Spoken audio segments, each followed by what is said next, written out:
لا الہ الا اللہ لا الہ الا اللہ۔ روزے کی حالت میں بعض اوقات انسان کو قے الٹی وغیرہ آتی رہتی ہے، اور حاملہ عورتوں کو تو بہت زیادہ اس معاملے سے گزرنا پڑتا ہے۔ تو اس میں یہ مسئلہ سمجھ لیں کہ قے ایک ہوتا ہے قے کا آنا، ایک ہوتا ہے قے کا لانا۔ اگر تو قے خود بخود آئی ہے، چاہے تھوڑی ہو زیادہ ہو، ایک بار ہو 100 بار ہو، تو اس سے روزے پر کوئی فرق نہیں پڑتا، آپ کا روزہ بالکل قائم ہے۔ اور ایک ہوتا ہے قے کا لانا، اگر آپ نے خود گلے میں انگلی ڈال کر یا کسی اور طریقے سے قے کرنے کی کوشش کی ہے، تو اگر تو وہ قے منہ بھر کے آئی، یعنی اتنی آئی کہ آپ اسے روک نہیں سکے اور وہ خود بخود باہر آ گئی ہے آپ کے کسی عمل کی وجہ سے، تو منہ بھر کر قے آ گئی ہے، تو اس سے روزہ آپ کا فاسد ہو گیا ہے، اب بعد میں اس روزے کی قضا کرنی ہوگی۔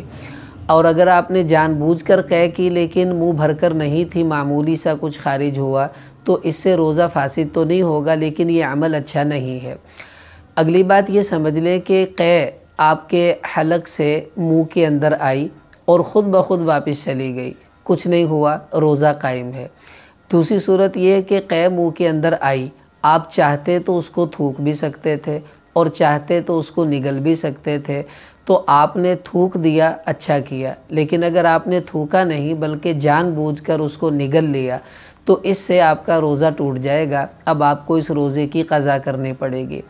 ایسے ہی کسی آدمی کو قے خود بخود آئی، اس سے روزہ تو نہیں ٹوٹا، لیکن اس کو مسئلے کا علم نہیں تھا، وہ یہ سمجھا کہ شاید اس سے روزہ ٹوٹ جاتا ہے، اور بعد میں اس نے کچھ کھا لیا یا پی لیا،